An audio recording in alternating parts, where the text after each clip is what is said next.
Shiv Sena party पर कब्जे को लेकर उद्धव ठाकरे और महाराष्ट्र के मुख्यमंत्री एकनाथ शिंदे की लड़ाई अब अपने अंतिम दौर में पहुंच चुकी है।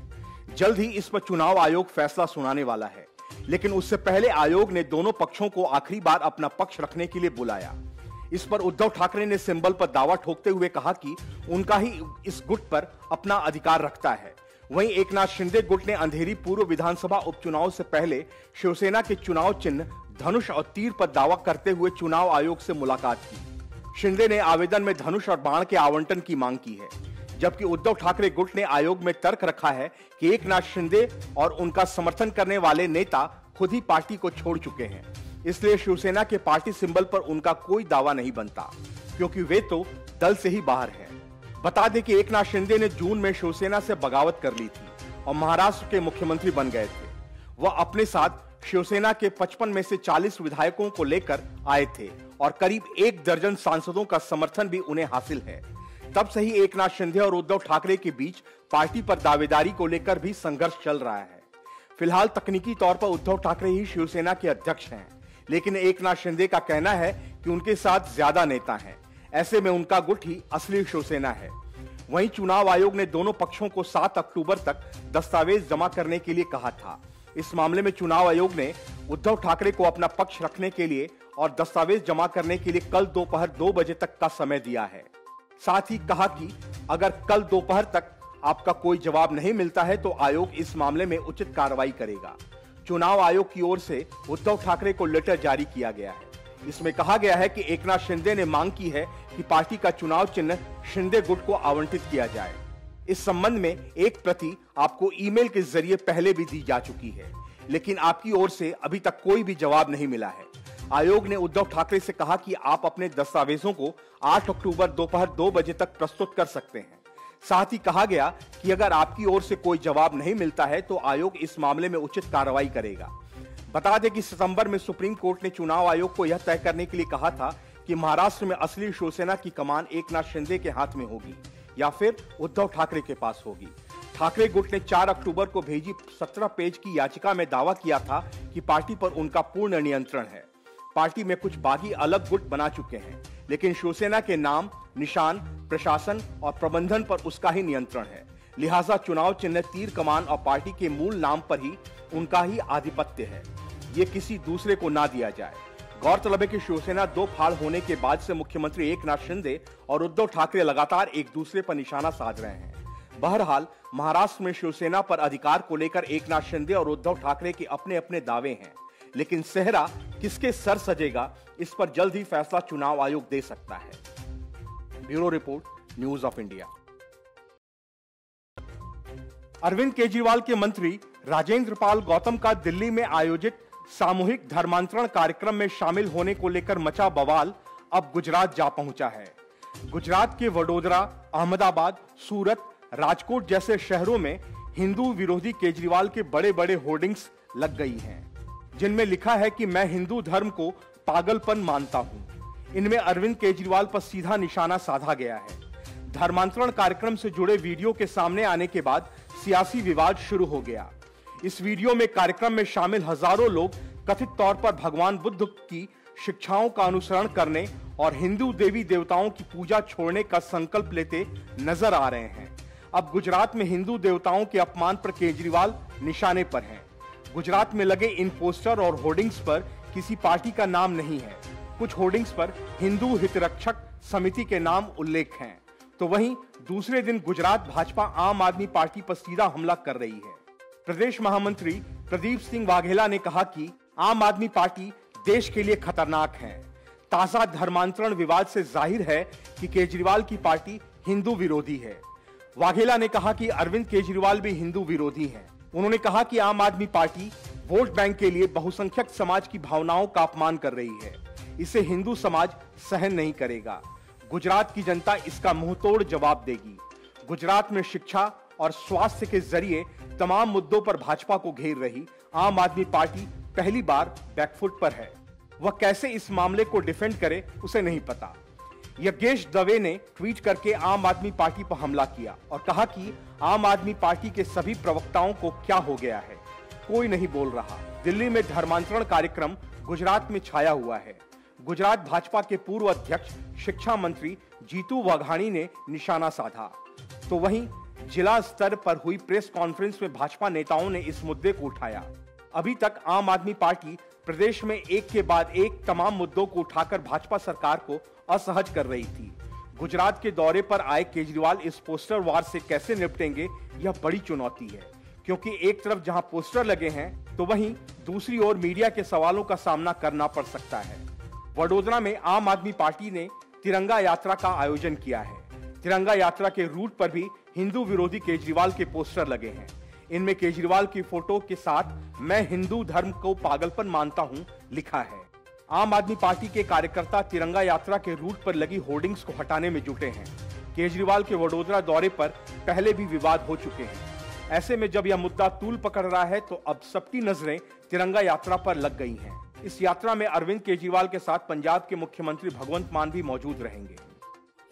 Bureau report, news of India. केंद्रीय मंत्री नारायण राणे ने उद्धव ठाकरे पर गंभीर आरोप लगाए हैं। राणे का कहना है कि उद्धव ठाकरे ने अपनी सुपारी छोटा राजन और छोटा शकील को दी थी। राणे ने उद्धव ठाकरे को चेतावनी देते हुए कहा कि वे भाजपा नेताओं पर आरोप लगाना बंद करें, वरना राज्य की कानून व्यवस्था बिगड़ी तो उसकी जिम्मेदारी उद्धव की होगी। राणे ने भाजपा प्रदेश कार्यालय में प्रेस कॉन्फ्रेंस कर उद्धव ठाकरे पर जमकर हमले किए। राणे ने कहा कि उद्धव बहुत झूठा है। उद्धव ठाकरे ने ही मनोहर जोशी के घर पर हमला करने के लिए सदा सरवणकर को कहा था और मेरी सुपारी छोटा राजन और छोटा शकील को दी थी, लेकिन मैं जिंदा हूं। केंद्रीय मंत्री ने अपने अंदाज में उद्धव को चेतावनी दी कि हमारे नेताओं के खिलाफ कुछ बोला गया तो हम बर्दाश्त नहीं करेंगे। राणे ने याद दिलाया कि उद्धव ठाकरे 2.5 साल मुख्यमंत्री थे, तब उन्हें महंगाई की याद नहीं आई। कुर्सी से उतर जाने के बाद उन्हें महंगाई सताने लगी। उनकी दोहरी भूमिका हमेशा रही है। वह 2.5 साल मुख्यमंत्री रहते हुए मंत्रालय नहीं गए। मुख्यमंत्री पद पर रहते हुए सामान्य लोगों के हित में एक भी फैसला नहीं किया। जिन बाला साहब ठाकरे के नाम का इस्तेमाल करते हैं वे उनके स्मारक का काम भी पूरा नहीं कर पाए। राणे ने कहा कि 2019 के विधानसभा चुनाव में उद्धव ने प्रधानमंत्री मोदी के नाम पर वोट मांगे थे। जब भाजपा के साथ गद्दारी कर विरोधियों के साथ सरकार बनाई तब उन्हें शर्म नहीं आई। कोरोना काल में मोदी सरकार ने 80 करोड़ जनता को मुफ्त अनाज दिया, लेकिन उस दौरान उद्धव ने जनता को फूटी कौड़ी भी नहीं दी। Bureau report, news of India.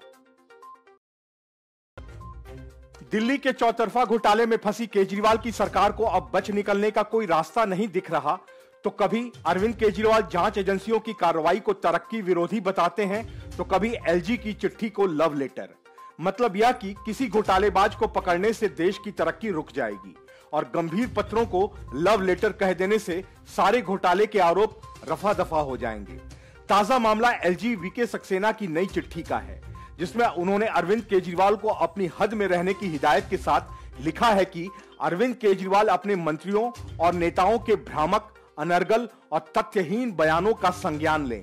उपराज्यपाल ने खेद व्यक्त करते हुए लिखा है कि वे अपने कर्तव्यों का पालन करते हुए दिल्ली की जनता से जुड़े तमाम मुद्दों को उठा रहे हैं, लेकिन दिल्ली सरकार के मंत्री और आम आदमी पार्टी के नेता अनर्गल बयानबाजी करके लोगों को गुमराह करने का काम कर रहे हैं। इसी के साथ उन्होंने यह भी लिखा कि आप मर्यादा की सभी सीमाओं को लांघने के अलावा शासन की जिम्मेदारियों से पीछे भाग रहे हैं। उपराज्यपाल ने दिल्ली सरकार और मुख्यमंत्री को लिखे पत्रों को याद कराते हुए कहा कि उन्होंने अनेक बार दिल्ली के लोगों से जुड़े मुद्दों को उठाया, लेकिन उन्हें संतोषजनक जवाब प्राप्त नहीं हुआ। एलजी ने चिट्ठी में लिखा कि आपके मंत्रिमंडल ने स्वयं अपनी बहुप्रचारित आबकारी नीति 2021 को असफल और असक्षम मानते हुए वापस ले लिया। सर्वविदित है कि इस नीति के क्रियान्वयन में घोटाले के आरोप लगे और उनके उच्चस्थ लोगों की भूमिका कथित रूप से संदेहास्पद रही। इस मामले में अब तक 2 लोगों की गिरफ्तारी भी हो चुकी है। क्या इस मामले में जांच के आदेश देकर मैंने कुछ गलत किया? राज्यपाल यही नहीं रुके। उन्होंने पत्र में आगे लिखा कि मैंने आपको पत्र लिखकर आगाह किया कि आप मुख्यमंत्री के तौर पर फाइलों पर हस्ताक्षर नहीं करते, जो कि पूर्णतया अनुचित और असंवैधानिक है। अनेक महत्वपूर्ण निर्णय आपके निजी सचिवों के हस्ताक्षर से लिए जाते हैं। मुझे खुशी है कि अब मेरे पास भेजी गई फाइलें आपके हस्ताक्षर के बाद ही आती हैं। क्या मेरे द्वारा इस बात के लिए प्रति आपको आगाह करना गलत था? पत्र में उपराज्यपाल विनय सक्सेना ने दिल्ली सरकार के स्कूलों में खाली पड़े पदों का भी मुद्दा उठाया। उन्होंने लिखा कि दिल्ली सरकार के स्कूलों में वर्षों से खाली पड़े 20,000 पदों को भरने की बजाय हजारों की संख्या में कॉन्ट्रैक्ट टीचर्स भर्ती किए गए। इनमें से अनेकों के फर्जी होने के मामले सामने आए। इस विषय में भी मैंने मुख्य सचिव से जांच करने को कहा। क्या यह अनुचित है? उपराज्यपाल ने चिट्ठी में आगे लिखा, अफसोस की बात यह है कि इन सभी मुद्दों पर संतोषजनक कार्रवाई न करने या उचित जवाब देने की बजाय आप और आपके सहयोगियों ने ऐसे हर हथकंडे अपनाए जिससे गलतियां और कमियां सामने वाले व्यक्ति पर बेहद आपत्तिजनक, अमर्यादित और झूठे आरोप लगाकर लोगों को मुद्दे से भटकाया जा सके। उन्होंने अंत में लिखा कि मुझे आशा है कि मेरे इस संदेश को आप सही मायने में दिल्ली के अभिभावक से प्राप्त कर्तव्य पत्र, जिसे आप प्रेम पत्र की संज्ञा दे रहे हैं, के रूप में स्वीकार करेंगे।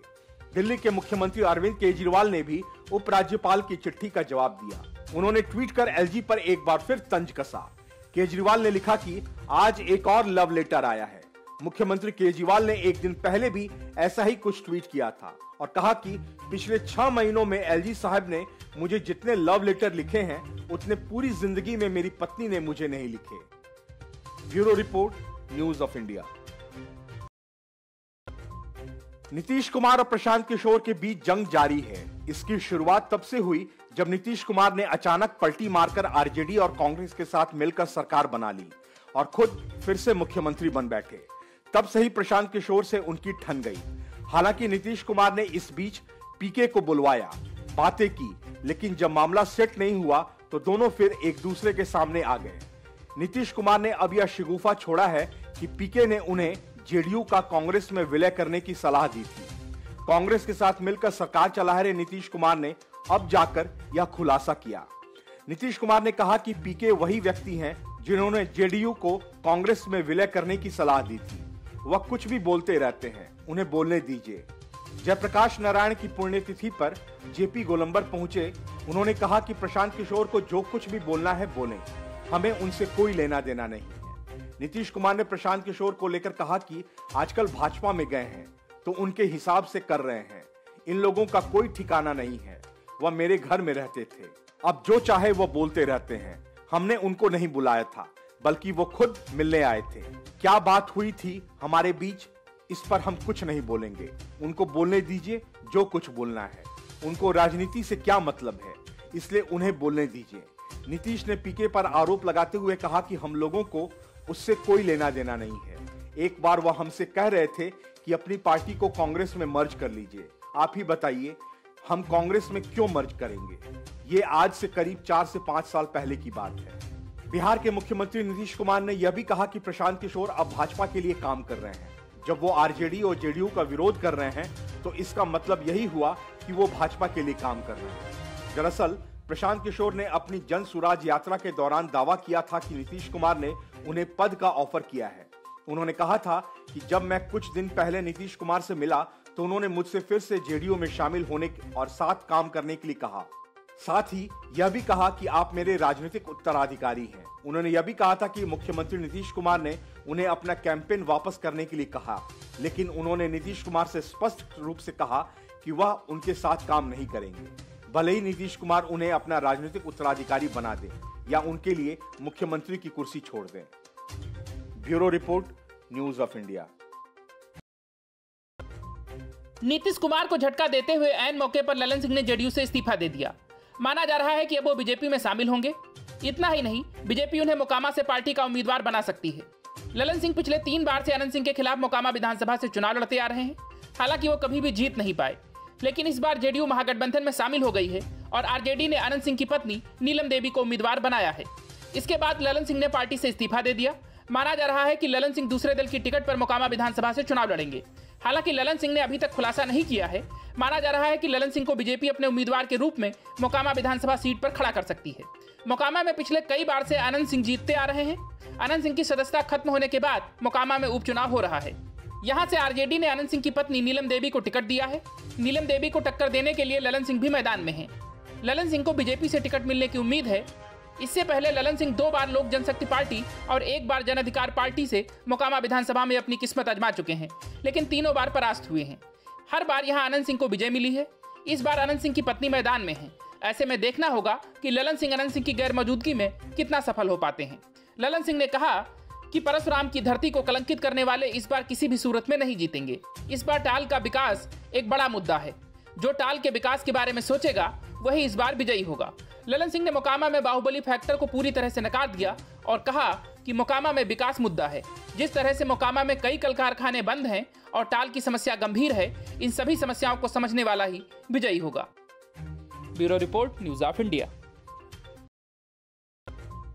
राज्यपाल जैसे संवैधानिक पद पर रहने के बाद भी केंद्र सरकार पर लगातार हमले करने वाले पूर्व राज्यपाल सत्यपाल मलिक हाल ही में रिटायर हो गए। मेघालय के राज्यपाल के रूप में उनका कार्यकाल 3 अक्टूबर को समाप्त हो गया और उन्हें कोई कार्यकाल विस्तार नहीं दिया गया। रिटायरमेंट के बाद मलिक ने कहा था कि मैं तो पहले से ही इस्तीफा लेकर घूम रहा हूं, लेकिन अब मैं आजाद हूं, कुछ भी कर सकता हूं और जेल तक जा सकता हूं। जेल का तो पता नहीं, लेकिन मलिक सीबीआई के शिकंजे में जरूर आ गए हैं। सीबीआई ने सत्यपाल मलिक से पूछताछ की है। दिल्ली के सीबीआई मुख्यालय में उनसे पूछताछ की गई है।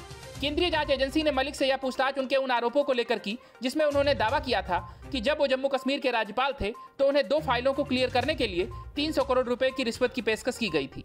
गौरतलब है कि किसान आंदोलन के समय केंद्र सरकार के खिलाफ सार्वजनिक रूप से बयान देने के बाद सत्यपाल मलिक विवादों में थे। यही नहीं, उन्होंने यह कहकर भी हंगामा खड़ा कर दिया था कि जम्मू कश्मीर का राज्यपाल रहे थे, उन्हें रिश्वत की पेशकश की गई थी। मलिक ने अपने बयान में दावा किया था कि जम्मू कश्मीर के राज्यपाल के रूप में उनके कार्यकाल के दौरान उनके समक्ष 2 फाइलें आई थी। उन्हें देश के एक प्रमुख व्यापारिक घराने और एक राजनीतिक दल के प्रतिनिधि द्वारा भारी रिश्वत देने की पेशकश की गई थी। उनके इस बयान के आधार पर सीबीआई ने केस दर्ज कर मामले की जांच कर रही है। पिछले साल 17 अक्टूबर को राजस्थान के एक समारोह में मलिक ने कहा था कि 2 फाइलें मेरे विचार के लिए आई थी। सचिवों में से एक ने मुझसे कहा कि अगर मैं इन्हें मंजूरी देता हूं तो मुझे प्रत्येक के लिए 150 करोड़ रुपए मिल सकते हैं। मैंने यह कहते हुए प्रस्ताव को ठुकरा दिया कि मैं कश्मीर में 5 कुर्ता पैजामा लाया था और अभी उनके साथ वापस जाऊंगा। इसके बाद उन्होंने कहा था कि मैंने दोनों सौदे रद्द कर दिए, मैं जांच के लिए तैयार हूं, मैं साफ सुथरा हूं।